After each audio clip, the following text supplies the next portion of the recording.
All right, welcome to Good Morning Kenya. Welcome back. It's coffee time, and all my guests have coffee time. Do you have a long shot? They always have their cups of coffee. Director, we have that shot? Okay.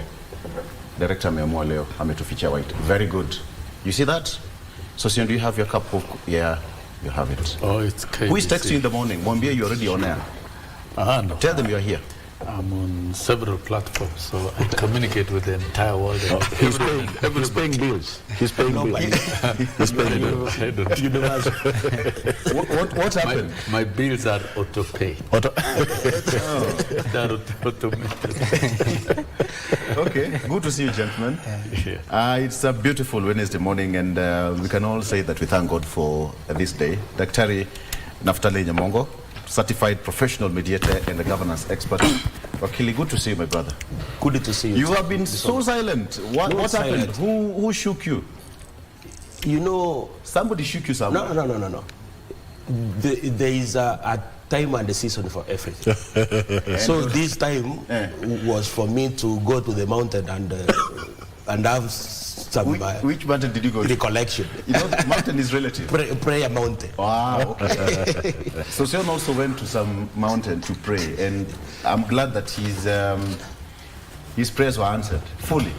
We've been here several times, and he also went to the mountain to pray. Which ones now? Which prayer has been answered? A lot of them. Last week we were here with you, and you said your prayers have been answered. You went to the mountain, you prayed. And did I talk over going to supplicate somewhere at the mountain? I only remember to lisongesha mlima from. You see? So with prayers and faith, even mountains can move. Very good. Mountains can move. Can King David tell us how things are? King. Yeah, good morning. Good morning. Feels good to be back after quite some time. Honorable Sosion was teaching me how to move the mountains. And you see, moving the mountain is not an easy task. You need a lot of time to understand how to move it. Faith alone cannot move the mountain. Faith and action. The good book says that. Yeah. Faith and action. Yeah, faith and action. And so the deal is done, and we are back like we never left. You're so brutal. Kavai, wamekuja na ubaya leo. Wamekuja na ubaya sana. They're ready to push the mountain. Yeah. Good to see you. Felix Kavai is a governance expert and a diplomatic relations expert. Gentlemen, good to see you on this beautiful Wednesday morning. All right, so let me take you through the front page of the local dailies. Very fast. On the front page of the Daily Nation, Gulf oil deal ties Kenyans to expensive fuel. Gulf oil deal ties Kenyans to expensive fuel. Kenyan consumers face a months-long extension of the government-backed fuel imports plan with the Gulf oil mergers that is denying motorists, households and industrial users relief from falling petroleum prices globally in a new agreement that will help the country to evade paying hefty penalties. That is what's on the front page of the Daily Nation. It's now a case of change of contract that would have lapsed with this year, but has since been extended indefinitely. All right, new political parties in Gachagua, Kalonzo coalition. The nation has learned of a series of private meetings involving Mr. Gachagua, Mr. Musyoka, and DAP-K leader Eugene Wamalwa as they begin plans to run against President William Ruto in the 2027 State House contest. King David. Yes, sir. What do you make of that? It's interesting, really. It's very interesting to learn that some late night and private meetings will be former DP, Vice President, and their former ministers. It is a forum of formers, and so, you know, they have all it takes to sit down and discuss. Planning is necessary, and knowing how dynamic Kenyan politics can be, I think it is wise and okay for them to meet and discuss and try to forge forward, because eventually there must be an opposition to President William Ruto's administration. And as it is right now, there is no any serious, stable opposition to the government. Yes. And so from the look of things, I think the moving of the mountain, like Honorable Sosion would say, came also as a way of boosting that opposition structures by pushing Rigiji to their fold and making it work. So let's see how it unfolds. Let's see how it unfolds. Naftali, and you can also pick it with what's on the front page of the Daily Nation. Gulf oil deal ties Kenyans to expensive fuel. Of course, there been that G2G deal, remember? That issue. Yeah, and of course, the front page of the Daily Nation. And by the way, 2013 poll chief Isaac Hassan lands plum job. There are several appointments that President made yesterday, and he's one of them who's landed one of the plum jobs in the government. Lecturer strike still on as pay talks flop again. University, that is more university student, academic staff are still on strike. Okay, so still on the front page. Yeah. What do you make of that? Yeah, number one, in regard to the Gulf energy, this is about consumer rights. The government is trying to enhance or make better those consumer rights in regard to energy. So what I can appeal is that there are presidential workforces which have been executed before. So those recommendations of those task forces in regard to energy should be implemented, because most of the time you get that we have a task force that comes with recommendations, but the government then fails through the relevant cabinet secretaries to ameliorate these recommendations with their public policy decisions. Number two, in regard to what you have alluded to about the possible coalitions. Yes. This is about democracy, because our people, through the new constitution, entrenched a doctrine called democracy. You see part 6 of the preamble of the constitution says that we, the people of Kenya, aspiring for a government based on essential values, e.g. equality, human rights, democracy, freedom, social justice, and the rule of law. Yeah. So when you see these alignments from the opposition, is that key mandate from them that they have that doctrine that the numerical majority of an organized group can make decisions binding for the whole group. What I may insinuate and try to impart to these coalitions, that even if they sit down, without having that element of meritocracy, that social system in which power goes to superior intellects, or the belief that rulers or those who are disposed to govern should be chosen by their superior abilities and not because of their wealth or birth.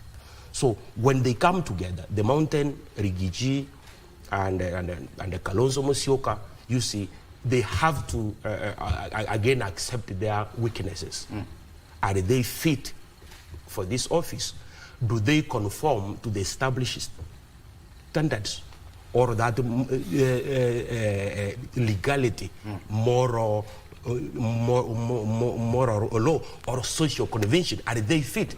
Because we do not want just leaders. A leader is somebody who is disposed to rule, guide, or inspire others. But all these three gentlemen named here, they've held different positions in the government. DAPK leader Wamalwa has been a CS, different administrations, Kalonzo Musyoka, we all know, and of course even the Gachagua. So I don't know what you're talking about. No.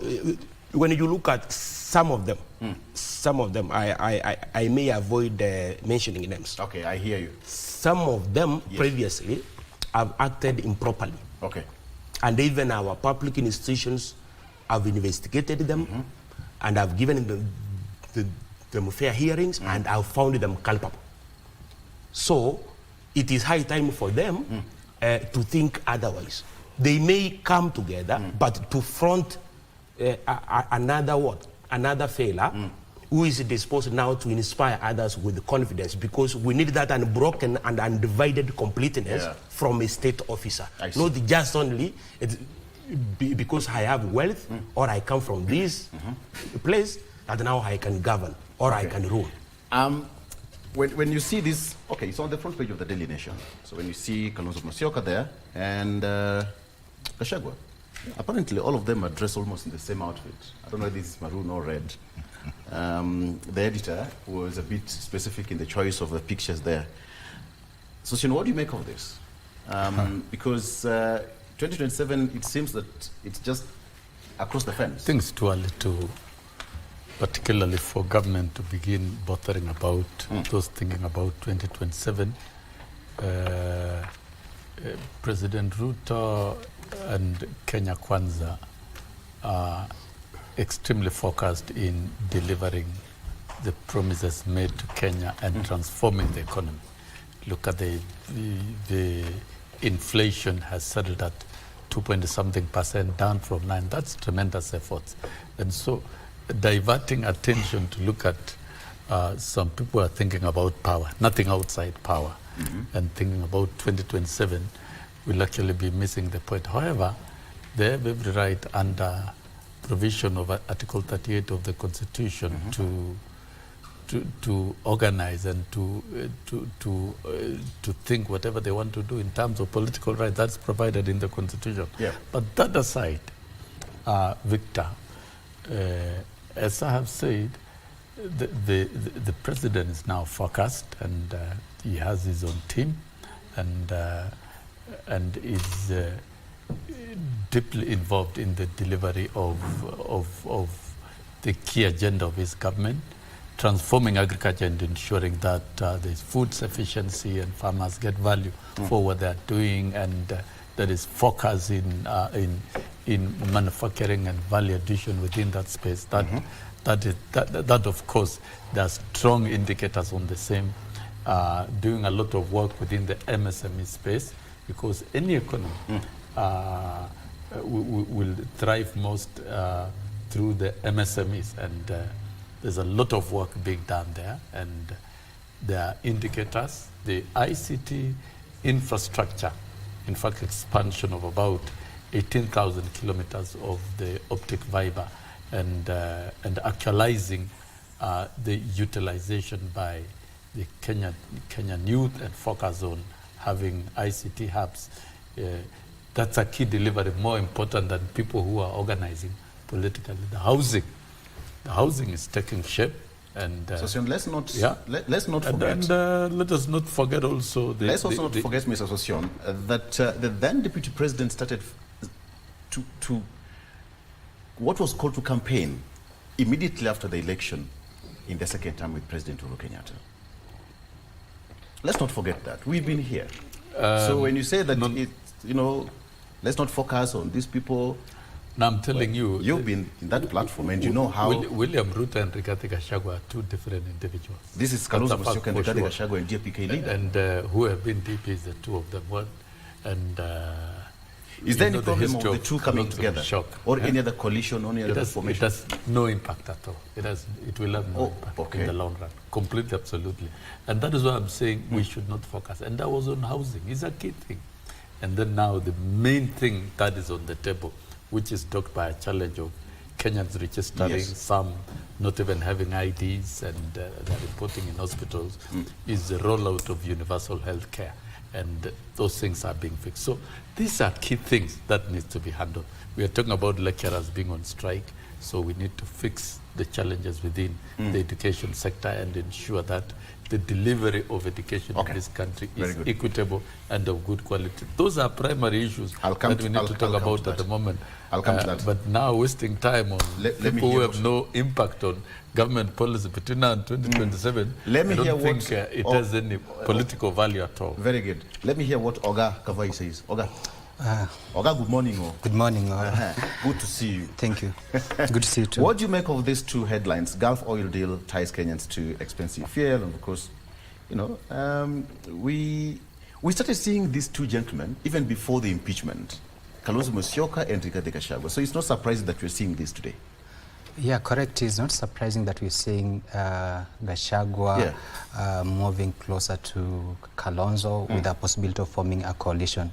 this was very imminent. By all factors, it was bound to happen, because Gachagua seems to be an isolated man. Of course, he's suffering in a political cold, and he needs friends. He needs people to be with him, and it's just normal and very obvious for him to move close to someone who is likely to compete against William Ruto. Although it may not necessarily mean that Gachagua will end on, the relationship with the Kalonzo will end up on the ballot 2027, because Gachagua could also be trading with the Mountain Bloc to come and cut a deal with Ruto in 2027 again, because he will tell Ruto, hey, here the mountain is behind me, and if you need my backing, this is what you need to do. So he might come up with some conditions which might make him also cut deal with the President Ruto come 2027. So he might just be preparing the ground for that to happen. So it's not guaranteed that he might work with Kalonzo to the bitter end. But the reverse is also true. He could also work with him towards the end of near the elections of 2027. And to this extent, Kalonzo is backing on him to mobilize the mountain, to mobilize the tycoons in the mountain, because you realize in this country, if you do not have financial resources, you cannot stand a chance to becoming the president. Look, you want to compete with the person of caliber of William Ruto, a person who is wealthy, filthy rich. He has billions of money through his business empire and through other sources. So that though. Yeah, but he's a rich man. He has come. We can't verify. He has come. We can't verify that. He has come to public and said he's rich. He's blessed. Okay. So for sure he's blessed and he's rich. So competing against him, you may need serious resources, and that's why Kalonzo is likely going to back on him. Who needs who? Kalonzo or Rigiji? Both needs each other. In the event they work close towards the 2027 and beyond, I think Gachagua needs Kalonzo in case he wins the presidency. He will have some support in any way or another. All right, great. On the front page of the Star newspaper, gentlemen, Shah Chief Executive Wachira suspended. That happened yesterday, and so that's the story on the front page. Continues on page 2. Ruto's plan to get Raila support for 2027 race. Again, talk of politics, with President William Ruto and his allies are aggressively courting ODM for political party backing in 2027, with the head of state's options having narrowed after the dramatic ouster of Rigathi Gachagua. Ruto is now regarded by some as a master or political tactician. Finds himself in a tight corner with Gachagua going flat out to snatch away Mount Kenya from his grip. It's more or less the same what you are saying here, gentlemen. That's what's here. Finally, what's on the front page of the Standard? Look at it. Fuliza gang in 449 million shillings heist to lose property. So it's a group of 10 youths who registered more than 123,000 mobile phone lines. I don't know what you've been doing with your life, David. They took loans. They went on a car and motorcycle buying spree without the intention of repaying the money. And now their properties are to be forfeited to the government. It's a story that is worth reading. It's on the front, actually it's on the front page, but it continues on the inner pages on page 4 of the Standard newspaper. And for the Rumba lovers, who loves Rumba? All amongst you? We all love it. All. The question is, who doesn't love Rumba? Yeah, who doesn't listen to Rumba? Who doesn't love Rumba? Okay. So Rumba legend Papa Noel dies at 83. Yeah. So he was a member of the TPOK Jazz. Yeah. So if you mention TPOK Jazz, we all know what that music all about. Okay. So we are taking a break very shortly, but let me ask you this question, Wakili. Now we are in this situation, and the Shah Chief Executive Officer Wachira was suspended, and Shah is just a month or so old since the launch and what have you. What is not happening? We had transitions from Chief to Shah, NHIF, this and all that, and now these are some changes. What do you think must be happening behind the scenes? when you see someone, Yeah. especially a public officer, being asked to relinquish their offices, it's not that they are penalized through ill will, because it's just a formality. This is the way the government operates. You see, maybe there are aspects of lack of integrity or honesty, especially susceptibility to bribery, or the use of a position of trust for dishonest gains. So when you look at the government, there's one important organ which is called the National Intelligence Service. In fact, the National Intelligence Service gives information to the Directorate of Criminal Investigation. So before a person is being investigated, already the government has information. You see. So when you see that Shah and the Chief scandal, it means there's a mishap somewhere. And when you have a manager, an MD, being sacked or being asked to step aside, then the government has perceived that maybe some wrongdoing is being cooked somewhere. You understand? When the government was putting in place Shah, we had issues of kickbacks, issues of the management, especially from the government side, being biased. They were not free to act at will.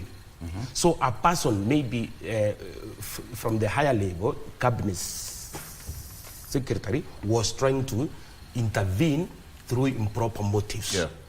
But because they have those powers and authorities, now the junior members order to suffer. Okay. But there must be a wrongdoing somewhere.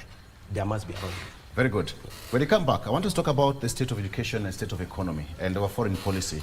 Donald Trump will be sworn in next year, that is February, right? So what is our foreign policy? The president actually had a phone call with the president-elect last week on Friday, and we will also take a look at that. But Sosyon, in under 1 minute, because we're taking a break, the education system in the country, most of university, most of the students will miss first semester exam because of the education system that we have right now. The workers' union, workers in different universities are on strike. There's no truce between the government and the workers. Take us on a break in 1 minute as we break the ice. It's because of mismanagement and mishandling of the industrial dispute between government and lecturers. And we saw Parliament trying to unlock the stalemate. It's a sad scenario. We call a spade a spade. This matter needs to be unlocked in the shortest time possible to resume normalcy. Otherwise, short of which learning will continue being disrupted, and the orders and directives that we are seeing the vice chancellors issuing to lecturers will lack no force. It will not be, it's non-enforceable. So it's a sad scenario, and we need peace and tranquility in the entire education sector so that we can deliver equitable, quality education. Who is to blame? To all. Who is to blame? The management and the leadership. That is leadership failure. Of the universities? Yes. Okay. Let's take a break. When we come back, we want to talk about the issue of education and see how a solution can be found as soon as possible. Stay with us. We'll be right back.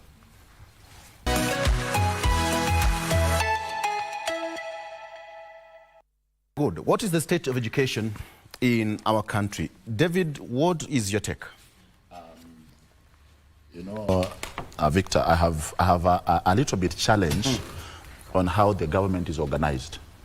And one of the challenges I have, you know, this gentleman here, Sosyon, everybody knows, he's a household name in Kenya. A unionist, a man who gave the government sleepless nights with Nat. And for some reason, they started finding solutions for the issues that were facing the teachers and everything else. We need the right people. You know, when the president, back then, before the court overruled the CASs, Sossion had been given a slot in wildlife and tourism, some sort of that area. But if I had a way to speak to the president, I would say, get this money into the labor, so that we have the right people who speak to these issues. Now, we have industrial action with the medical staff. The doctors are threatening to go on strike very soon. We have the lecturers who are already, they have been on strike for quite some time. And every other person, before you know it, even wives and husbands will be on the street demonstrating of issues that can be fixed simply without even having to go to the streets. So I think there comes a time when we need to call our government to order. And to me, I think the government need to sit back and try to figure out who are the people that can do the right work and give them responsibilities, so that if they fail to do it, we would ask, why aren't you doing it? But then if you put somebody who doesn't understand the system, how things work, when they meet the strike, they go and start crying in the boardroom instead of solving the issues. And so I think it is about time that the government rises up to the occasion. Of course, we've had the stories of the government was not able to work because Rigiji was making a lot of noise here and there. Now that Rigiji is out of the picture, can government put itself in order, get the right people in systems? If there is a need for consensus or mediation, find the right team to mediate, so that we save the country from this mess that we are in. I was looking at the first year student at Moi University crying foul, saying, you know, we were called only to arrive and nothing is going on. They have so not, you some realize of them that said this is they have not even given an confusion. orientation yet. Yes, there is a serious confusion in government. I think this is a mess the government ought to fix, and the government must rise to the occasion. Everybody who has a responsibility should rise up to the occasion. If they can't do it, they leave, so that fellows who can work like Sossion get the job and go and work, because we are not short of people who are skilled to fix this issue. Before I go to Wakili and Kavai, Sossion, do you agree with that statement? I've been a labor leader for long, and what we are witnessing, I agree very strongly with the views. First and foremost, parties should have struggled to avert a strike from taking off. You must struggle to avert. We must see efforts from employer side, putting meaningful efforts, engaging in meetings, convening meetings, engaging in negotiations. We should see those details. But we didn't see these efforts. The only thing we are seeing is criminalizing the strike action when it has taken off using court orders. That is the wrong way of dealing with the industrial disputes. And you're trying to force lecturers to go back to class. I think it's only a madman who can resort to such approaches. It's not right. And for me, I say it as is. And we cannot sit pretty as a country and pretend that things are normal when all the 32 public universities are in crisis. That is the truth. And all these 32 universities, they have got university council in place, they have got university management in place, they have a complete State Department with a PS at the ministry, there is a treasury, and the dispute is about 4.5 billion. It's not very clear whether it's there or not, whether the CBS. I mean, how do you expect our lecturers to settle down and work when simple things like disputes about pay doesn't seem to be really being addressed? And you see, we are talking about a return to work formula that was violated before even the dust settled down. And the return to work formula that is documented and properly signed by the government. I think what we have in government offices and those people who have been given responsibilities, either appointed by the president or appointed by the various boards, are not doing the right job. This thing is about CBS. It's about collapsed management. Collapsed management of our university. If you are a vice chancellor of a university or a council of a university, you should do anything and everything to make sure that your staff are comfortable and are ready to deliver. So these amorphous thing called IPUCCF, Interpublic Universities, blah, blah, blah. It's a conglomerate that deals with the CBS of the universities. Is it functional and is it working hard? Do we see them making efforts to meet the lecturers midway? We cannot be engaging with the lecturers in the social media, in the media, and we saw what happened in Parliament. Yeah. Parliament cannot do anything. They will be wasting time if the IPUCCF and the Ministry of Education and Treasury cannot pragmatically provide solutions. The solutions will not be provided by the lecturers. No.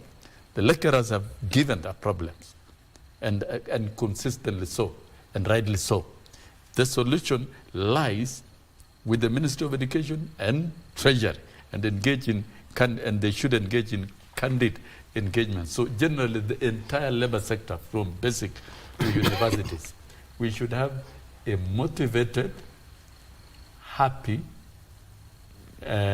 teaching force or human resource that are ready to work. Because when you talk about universities, the role of universities in terms of research, teaching, and community development, how would you expect lecturers who are frustrated to focus and concentrate on research work, concentrate on teaching? How are we going to transform this country?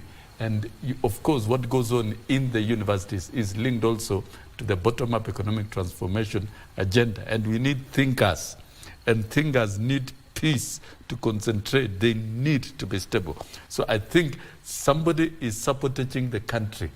True. By not doing the right thing within the education sector. Me, I'm candid about it. So those who have been given responsibilities, they should do it right.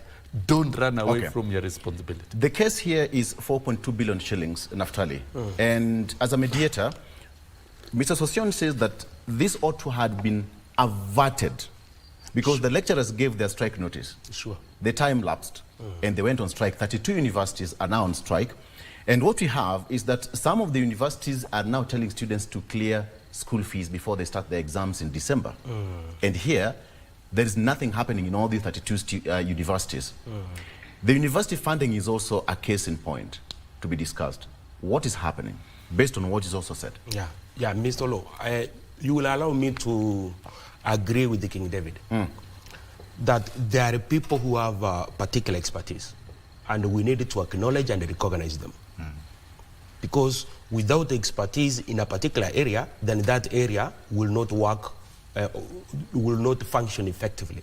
So Honorable Sosion, if truth be told, is one of those few Kenyans who is endowed with the capacity to reason, especially in regard to labor issues. We have seen him in NAT. We have seen him have that ability to comprehend, to understand, and to profit from experience as far as teachers and the students and the government and the TSC were concerned. So a person like this then ought to be promoted to work in that area in order to bring that harmony.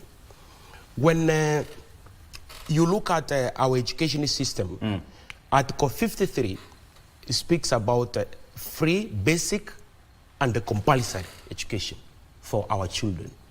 So look at that word free. Forget about the basic and the compulsory. Look at that word free education.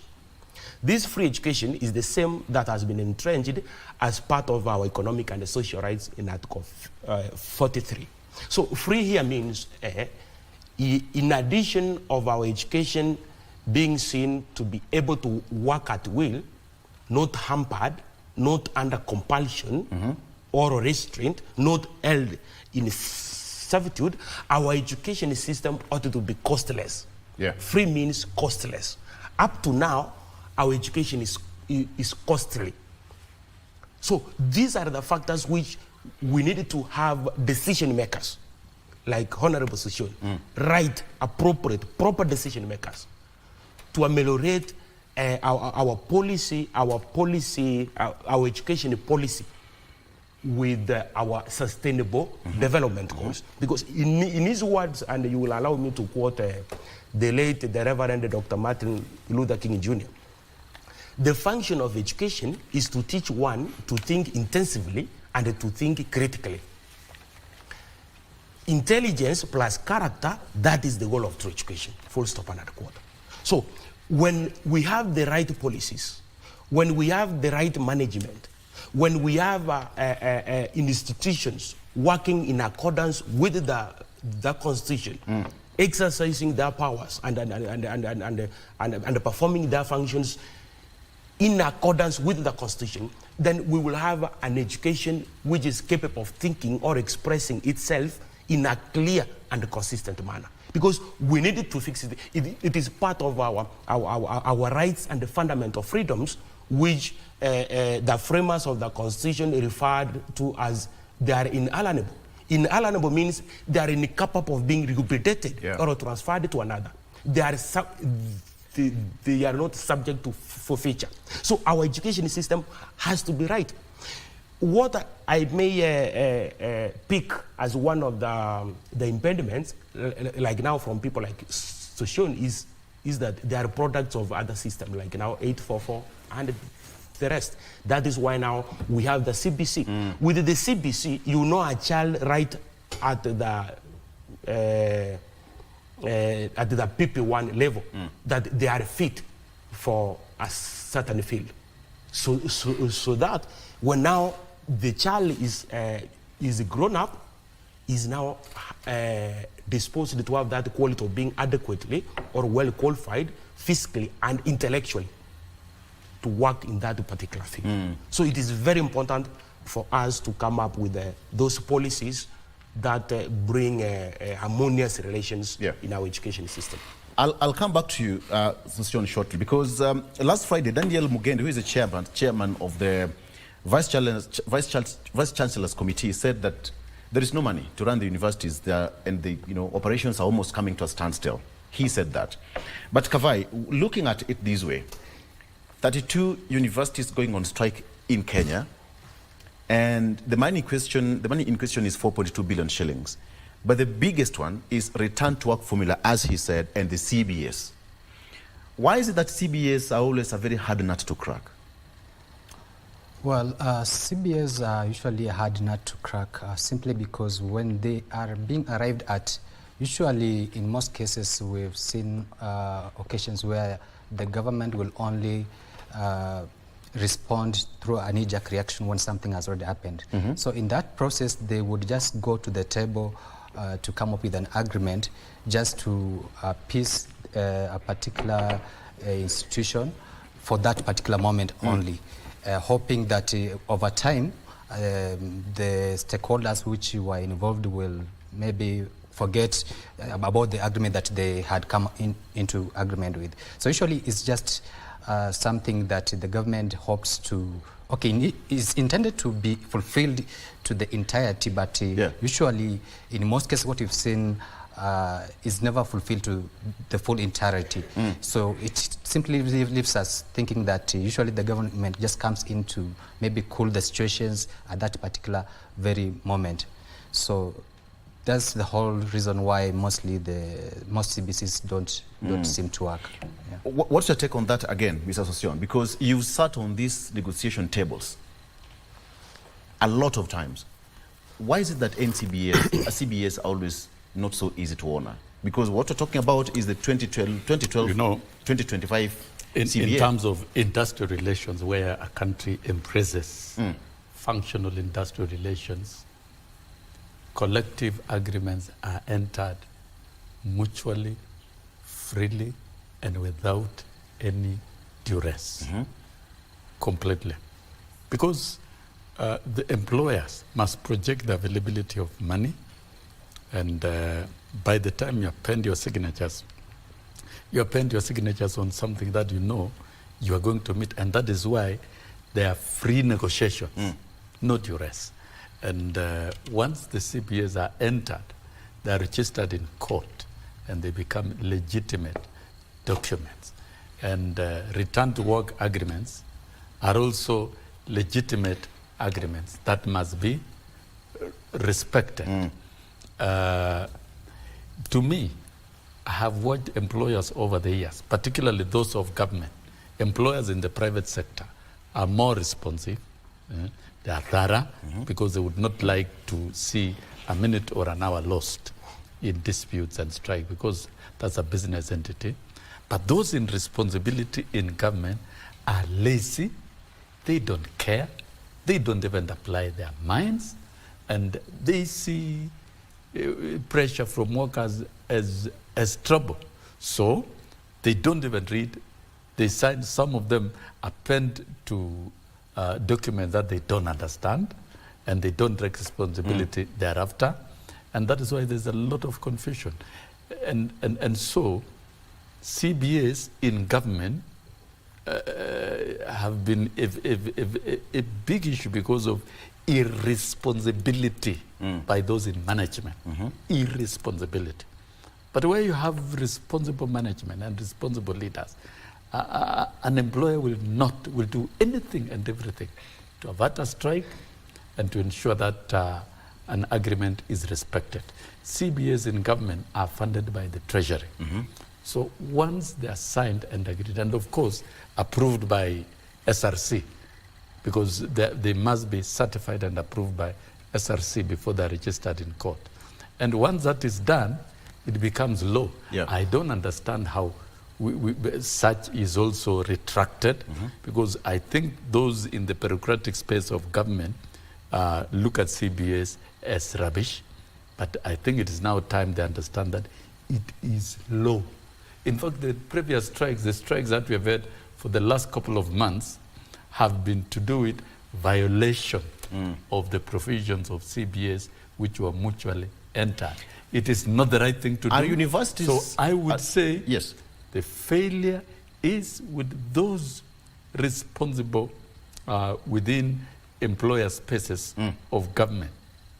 Those responsible, because they must advise the Treasury correctly to release money. And when you look at the dispute, the money being disputed about is 4.2 billion for about 32 universities, 10 billion for teachers, and it doesn't accumulate to so much, and it's so little that it's not making even any significant effect in the same payroll of teachers.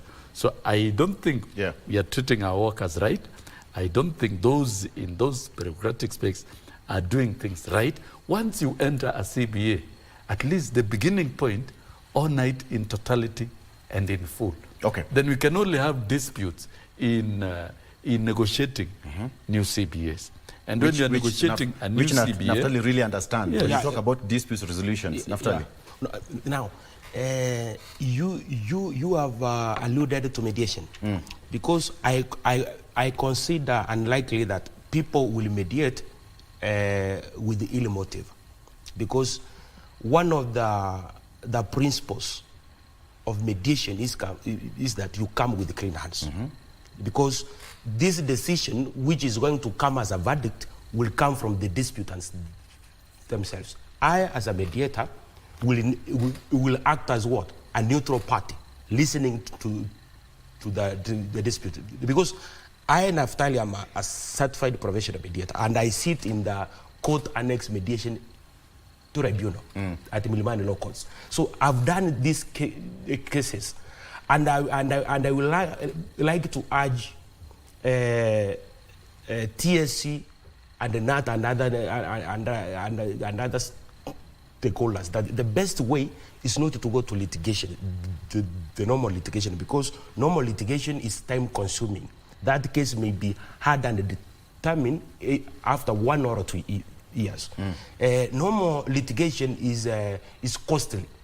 You have to spend money with lawyers. Normal litigation is adversarial.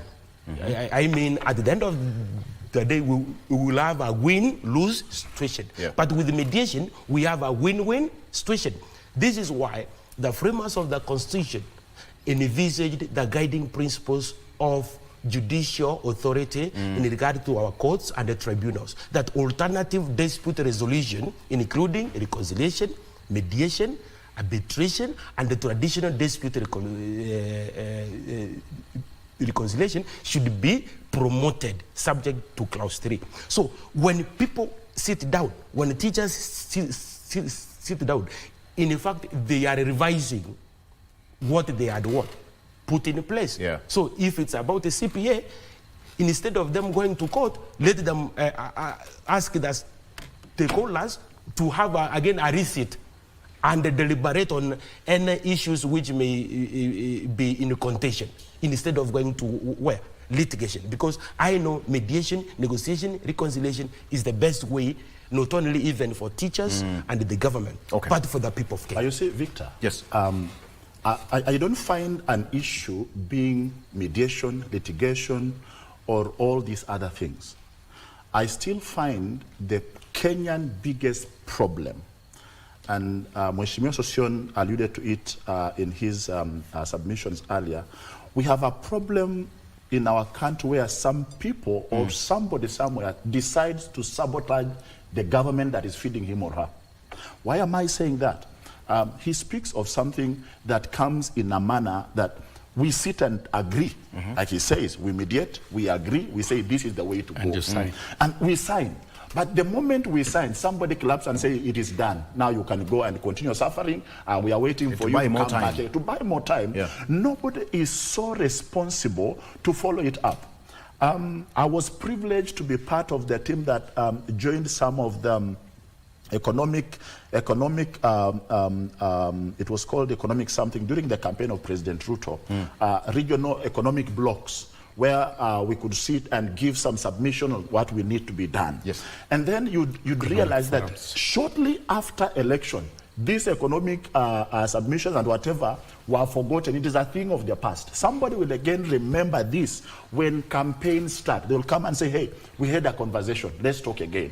So I think it's about time Kenyan government stop doing politics with the civil servants and the employees of the government. Yeah. These people need to be motivated. I think one of the places where employees are so poorly motivated is Kenya, because people are forced to work, and when it comes to payment, there comes a problem. We have people in this country who have been working for the government and they've not been paid for over 3 months. And they're just there. Some of them are these lecturers. Some of them, you hear they applied. Somebody has not afforded to pay rent. They have not afforded to pay school fees for their children, but they are working for the government. So one, the government should up its game. I want to speak to my government, because Kenyan government is my government. President Ruto is my president.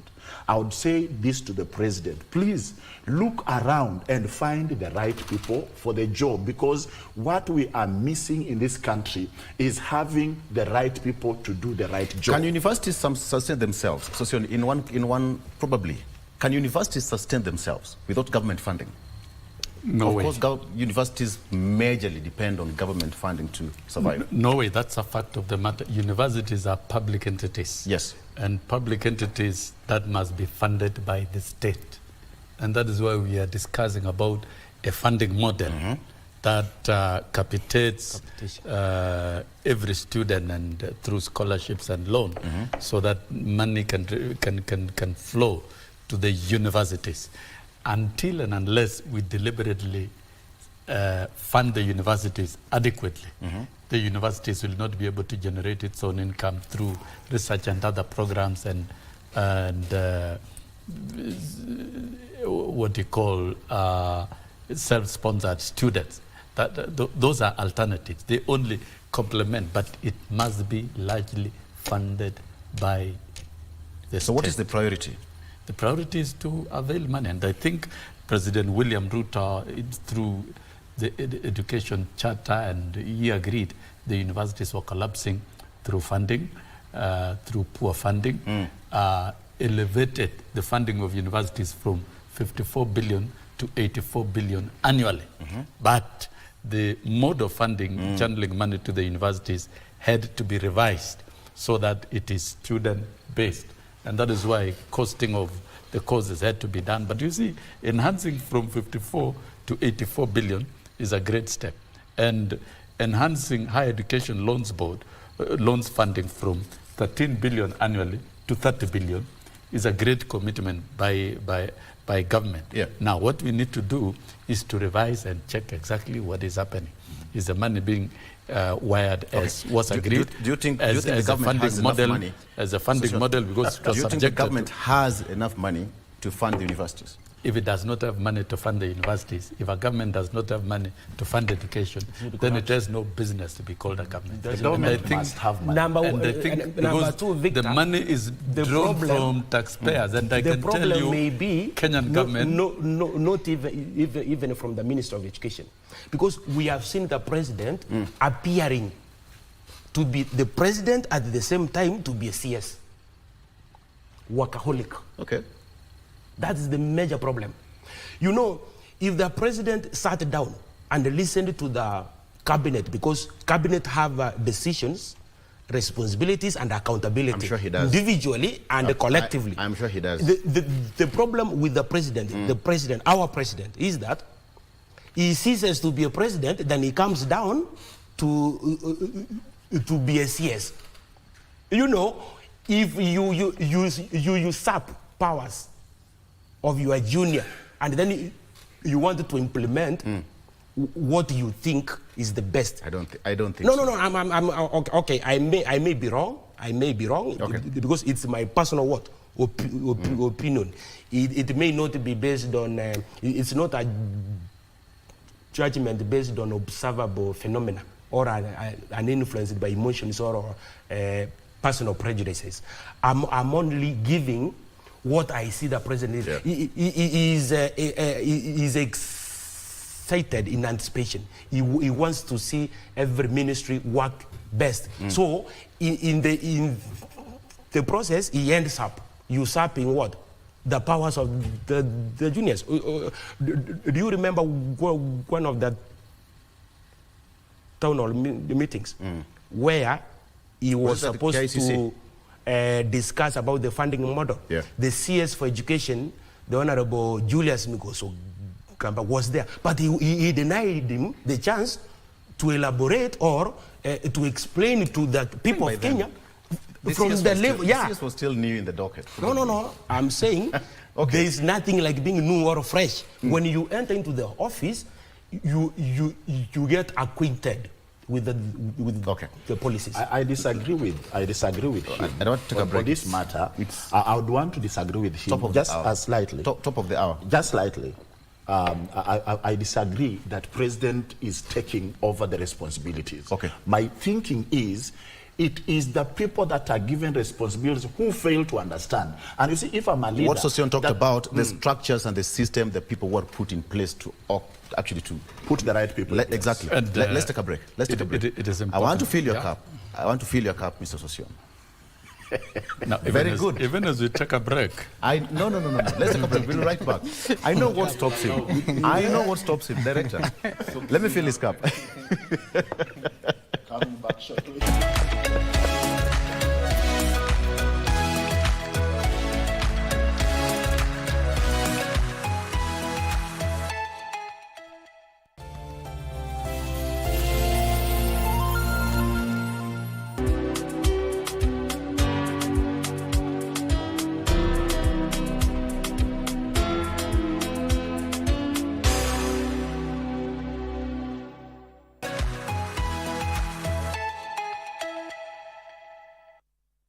Very good. State of education in Kenya. All of us have passed through education, and that is the equalizer. True or false, gentlemen? True. And for those who deserve that opportunity right now, that is what we're trying to dissect, where the problem is. And something should be done. 32 public universities across the country, everything is now not moving. Kavai, before I come to David, you want to say something? Yes. Okay. Allow me I want to give Kavai the right of rebuttal. Okay. From the statement that was made by Daktari here, the senior counsel, about the president, that sometimes he overshadows and takes over events in a ministry. I think it's important, you must understand the organogram of government. The president is the head of state, and a minister takes charge of a ministry for the time being and advises the president. Most things are conducted at cabinet. But if a president comes for a ministerial event, then he takes over himself and he is briefed because he's a president. Yeah. And I would like to say it is good. It's a good thing, having worked in the sector. When the president is involved in matters of a ministry, and is also deeply informed about it, because the pronouncements he will make will provide solutions for many things. Unlike when a president is aloof and is away from activities of a ministry. So I think let's accept one thing. Yeah. President William Ruto has a lot of understanding of education, and he can come down and discuss a matter directly with the stakeholders, like the town hall meeting, talking with students, and you can see where it is now. The funding model is being recalibrated based on the views and understanding and conversation with the president. The president is not a micromanager. The president will always try to see that the ministry is run in the most competent and effective manner. So once in a while, when you have the president around us in an event, let him run the show, because he's not there every day. Once the president resigns to his office at State House, those in charge, the ministers, the PSS, can pick up from there and move on. So I would say, from my history of agitation in education sector in the country, we do better when the president comes to the sector. Look at it. When we had Kibaki, even Moi was a professional teacher, and we would meet him so regularly and see what he did over the years in terms of building schools and in terms of supervising schools, and he was very thorough because he was a teacher himself, and he would be in a school or two every week himself, and so he had matters at his fingertips. Look at what Kibaki did.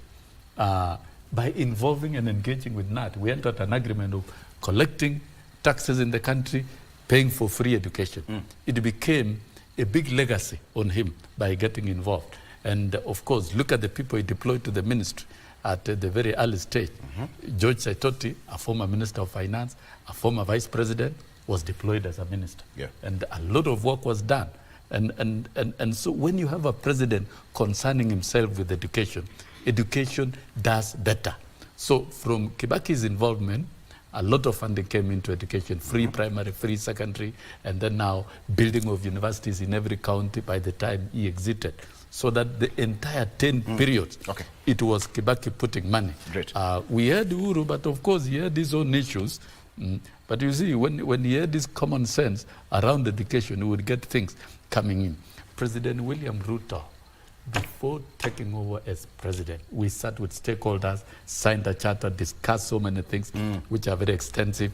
And even now, if you discuss with the president, he will pick on the issues that we discussed with the stakeholders. So I think Felix, the issue, the challenge that now we have in the sector is how the bureaucrats within the space of the leadership of the education are translating the president's charter and implementing it correctly. And so that is why I say it is wrong for us to have lecturers magic stick in the street. What is this magic stick that should be done then? Because you're talking about the system, people who are in place, the office and all that. Hold on. Felix, what should be done? True, the education is now in a very bad state as we speak right now. The worst of it all being the new students who just joined the universities are now back to their homes due to the strike. The whole issue that is getting us where we are right now, it boils down to the revenues, the revenue issue. The government is not raising enough money to finance all the government sectors.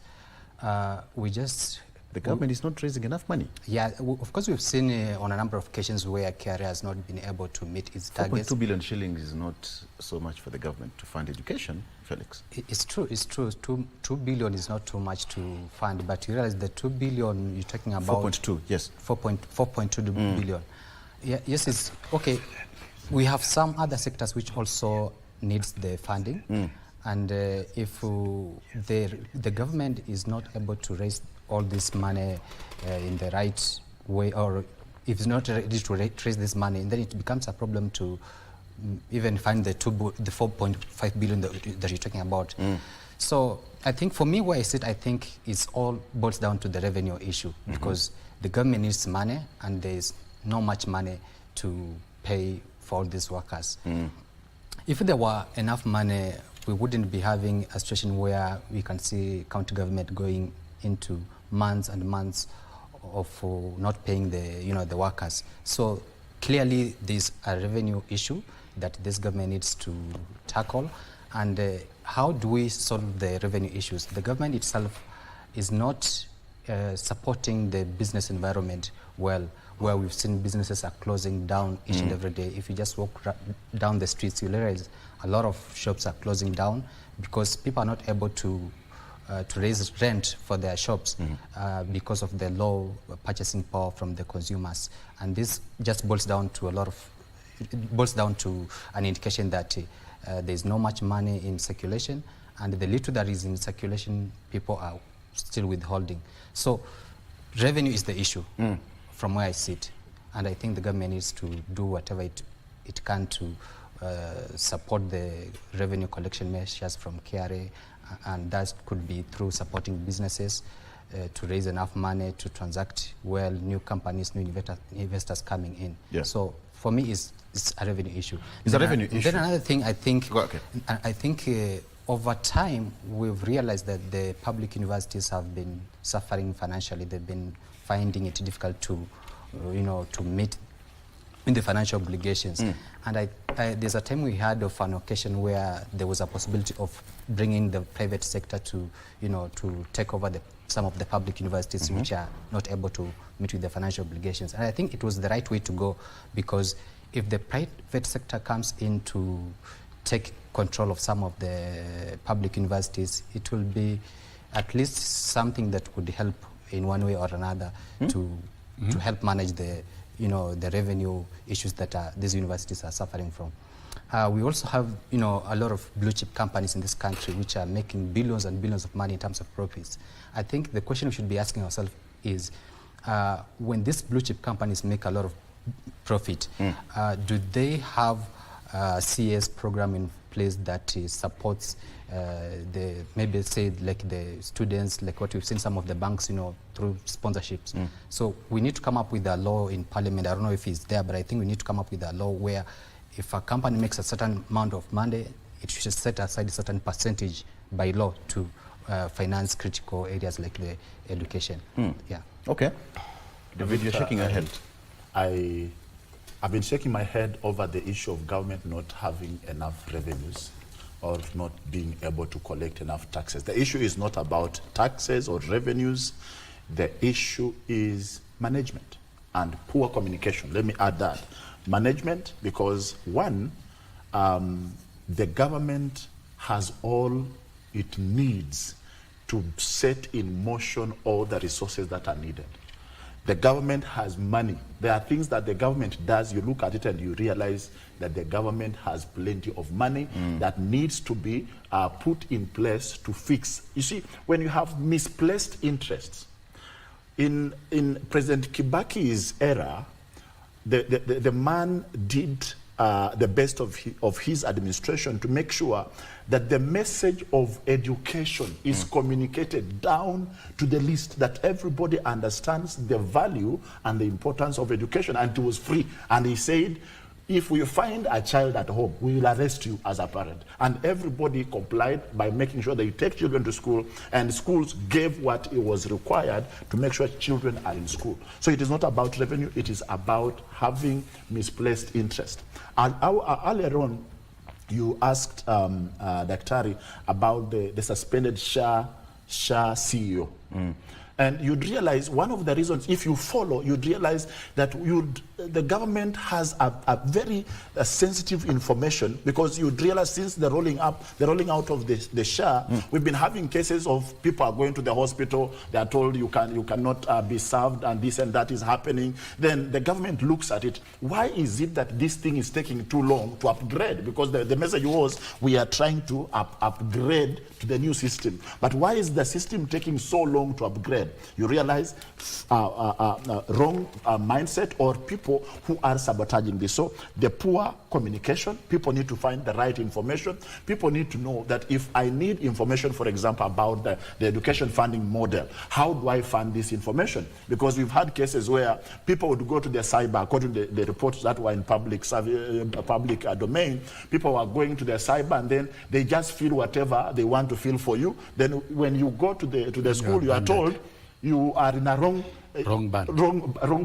And you see, lack of information. Tell people, let the children and the parent know, for you to benefit from this model, you need this and this and this.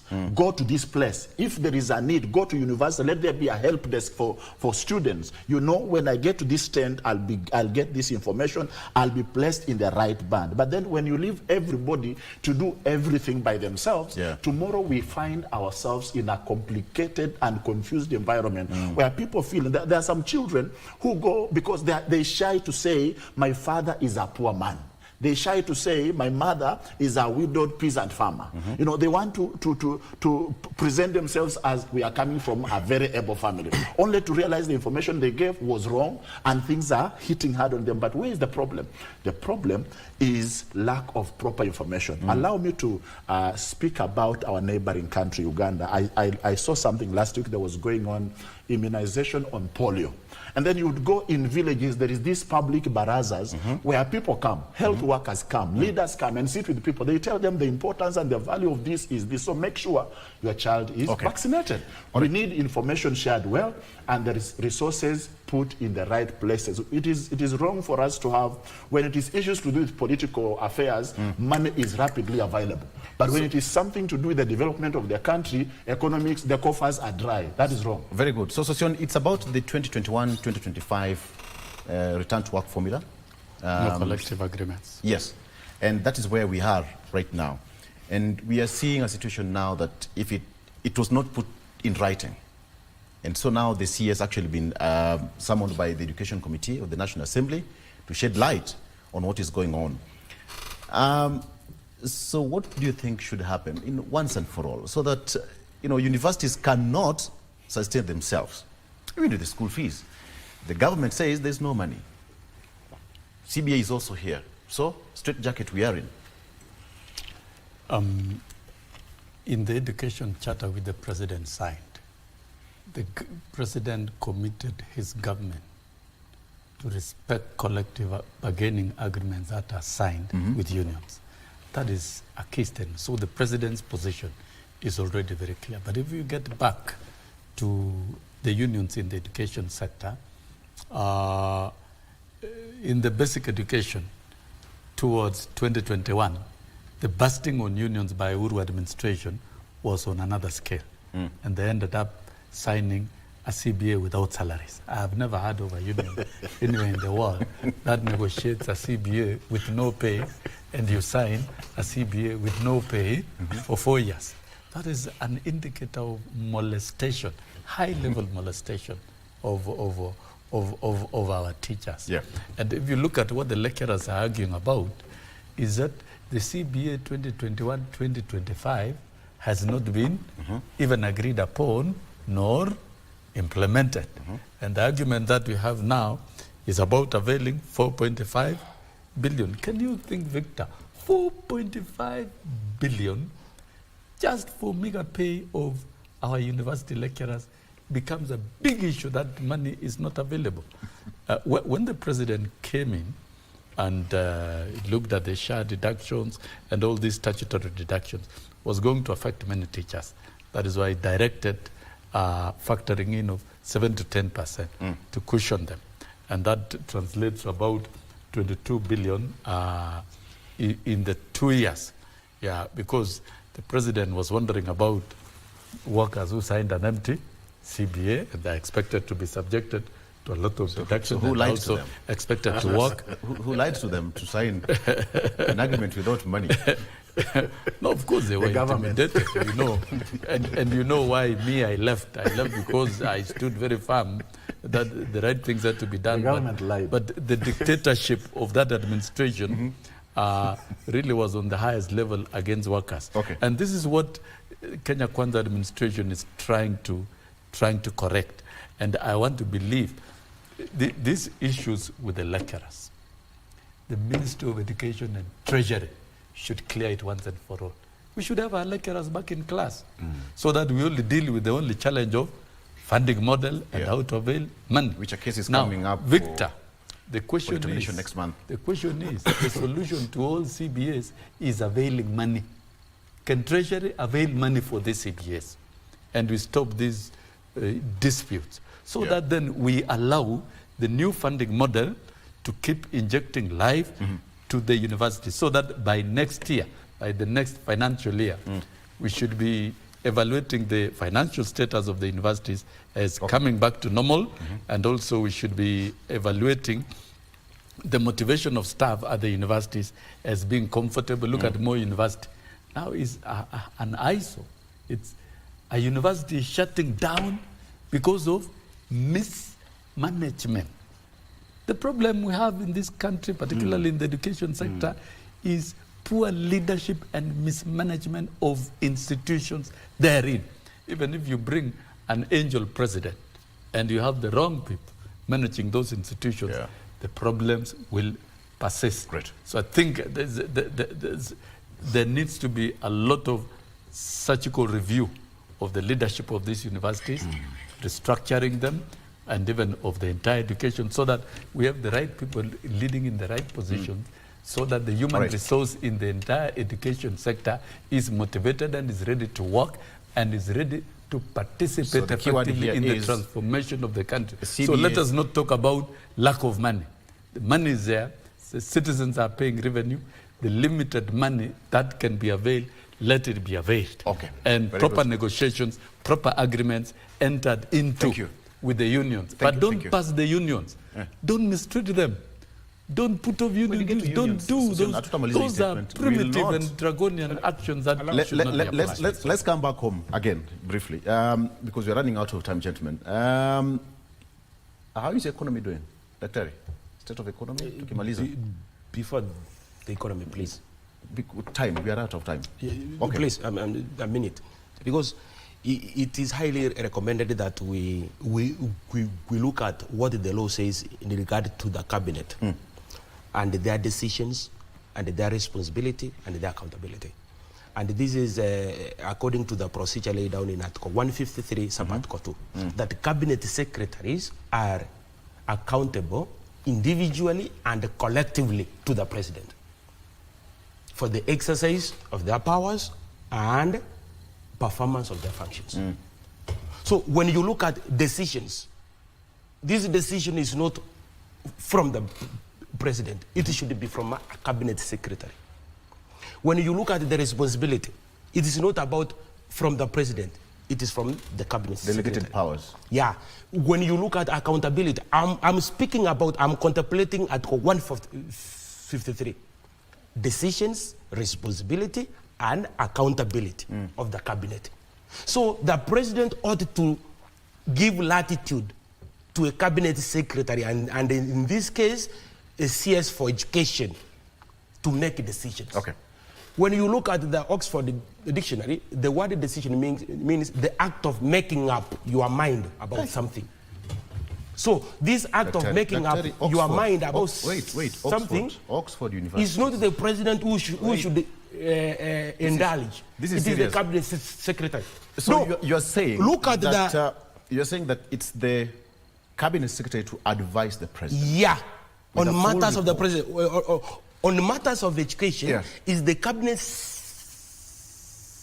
secretary that has the mandate from the people of Kenya to come up with the policy. That is why we have policy making, public policy making, and the public policy administration. So we have making here, and we have what? Implementation. Very good. Now that your mic is still on. Administration. Very good. Gentlemen, now that your mic is still on, in under 1 minute, we have a new president of the United States. How is it going to affect our foreign policy? 1 minute.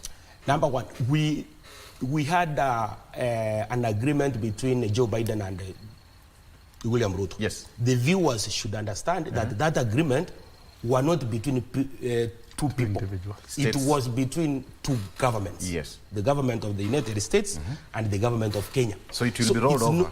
It's not going to affect, the incoming president is not going to affect that agreement. It is still bona fide. Why is Kenya important to the US or US important to Kenya? Yeah, you had Duale speak about NATO. Yeah, because of those. Let me also ask you, why is Kenya important to US and vice versa? And as far I as think foreign policy is concerned. we bear a lot of similarities. Yeah. We have the same genre of democracy. Yeah, our democratic pattern and style is the same as that of the US. Completely, in many ways. And even our constitution. That is one. Yes, our constitution is from the cut and paste, borrowed from the US. Yeah. And we have the same democratic practices and ideals.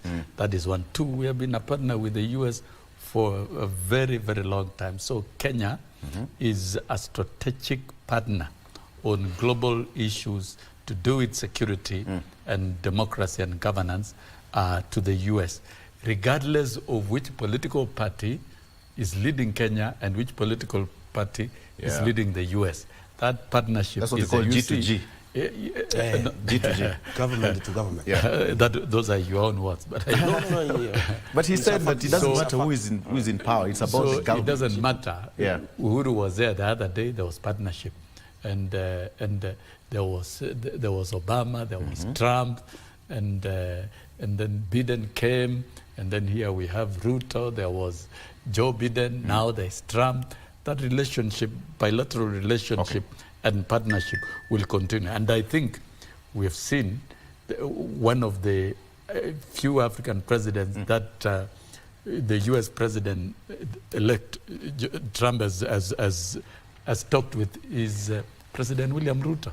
So that should tell you the importance and the priority of Kenya. So in the diary of the new president. We are in safe hands. We are in good books. We are in safe hands. Let us continue engaging in international relations that lives beyond our times as government and as president. Thank you. King David, you said that we are in safe hands, right? Yes, we are in safe hands. Remember, Haiti mission is still on? Yes, and it must continue. It must continue. It won't stop. Like he says, during the first term of President Trump, President Uhuru visited White House, and they had discussions, and I guess some agreements were agreed upon. So Kenya, being one of the best countries in Africa, because everybody asks themselves, how did the Gen Z do things in Kenya, and we are still moving on? Because Kenya and America have a lot of similarities, and we have no choice but to continue working together as two countries that respect the rights of people and democracy as well, as we continue. So we are safe. We are safe. Felix Kavai, diplomatic relations expert, we are in safe hands. Yes, we are in safe hands because USA sees Kenya as a strategic partner when it comes to Africa affairs, and particularly in East Africa. We are been positioned to be the gateway to the East Africa market. And of late, we've seen a lot of US companies coming to set shop in Kenya. And most recently, we had Starlink company, which is owned by one of the American tycoons or entrepreneurs, which is gaining a lot of momentum in this country. We are also going to see more and more other investors from America setting shop in Kenya, beside the investors who are already here talking about the Microsoft Corporation, the Facebook owners and all that. So in terms of business, we're going to see a lot more of business investments from the American side to Kenya. And in terms of Kenya benefiting from this relationship, we recently saw the Labor Minister going to sign an agreement with the USA in terms of maybe how we will dispatch or export labor to the USA. So I think there's a lot that we're going to benefit from. Not forgetting about the security with the Haiti mission, which is very critical to America. So we've seen our forces who are there, and we can expect the continuation of the funding of this mission to Haiti. Yeah. All right, gentlemen, that's where we wrap it up. Unfortunately, we have to end it there. Thank you so much for joining us. That is Dr. Naftali Nyamongo, Certified Professional Mediator And the governance expert next to him is the one and only Wilson Sossion, who King David said that should go back to NAT office somewhere. Is it Ronald Ngala? No, if Sossion goes to that office, teachers will not teach. Yeah, we want him to go and solve problems in the Ministry of Labor. I tried to pull your leg. I tried to pull your leg. Why do you think teachers will not teach? No. The kind of noise Sossion was leading teachers to make every day. We don't want that. We want solutions. Was it 3 months? We want 3 months of holiday. This man led one of the most brutal barbaric industrial actions. Barbaric. We don't want that. Not barbaric. Most organized. We don't want that. That was brutal. That was brutal. It caused problems in government. Was it 3 months or something? Well, How long was We it? want Sossion to bring solutions. 36 days. This man. It delivered 54 billion shillings. And teachers It made teachers were being chased out of class. It made teachers own home. Radicalization. It made teachers live happily. It's not teachers were radicalization. radicalized. It is called organized action. We define want mass objectives. action. We want Sossion And to you bring deliver. solutions. Mass action. We don't want him You at NAT. deliver. We are sorry. If Thank we you so much ever for hear watching. Sossion going to NAT, Thank you so much, Tutaandamana King sisi. David Aluru. Asante sana. Felix Kavai. Asante sana. All right. Good morning, Kenya continues after this. My name is Victor Lo. Good morning. Bye-bye.